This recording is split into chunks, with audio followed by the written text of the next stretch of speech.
శ్రీరంగనాథ స్వామినః పాణిగ్రహణ కళ్యాణ యోగ్యత సిద్ధ్యర్థం సంకల్పిత శ్రీవ్రత ధనుర్మాస వ్రత ఫల పరిసమాప్తి దివ్య అనుగ్రహ కటాక్ష సిద్ధి ద్వారా సర్వరక్ష సిద్ధ్యర్థం స్వామినః పాణిగ్రహణ కళ్యాణ మహోత్సవ ఆరాధనం ఆచార్య శ్రీహస్తేన తార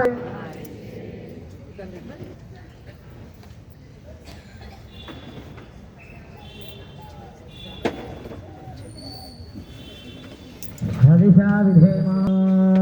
ఈరోజు గోదా రంగనాథ స్వామి యొక్క వివాహం అవుతుంది. మనందరికీ తెలుసు, అమ్మ కృష్ణుడిని ప్రేమించి రంగనాథుని వివాహమాడి ఆ భగవంతుల్లోకి వెళ్ళిపోయిందనమాట. ఆ భగవంతుల్లో నిలమైపోయింది ఆ యొక్క ఆండాళ్ళ తల్లి.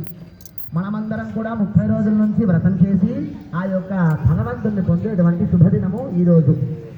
చక్కగా ఆ స్వామి యొక్క కళ్యాణ మహోత్సవాన్ని సేవించుకుందాం, అలాగే జరుపుదామని చెప్పి మనమందరం కూడా మంచిగా పట్టు వస్త్రాలు కట్టుకొని చక్కగా సుఖాసీనులుగా కూర్చున్నాం.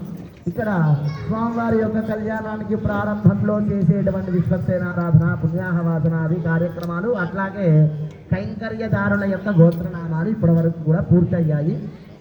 ఇప్పుడు స్వామివారి యొక్క కళ్యాణ మహోత్సవం ప్రారంభమవుతుంది.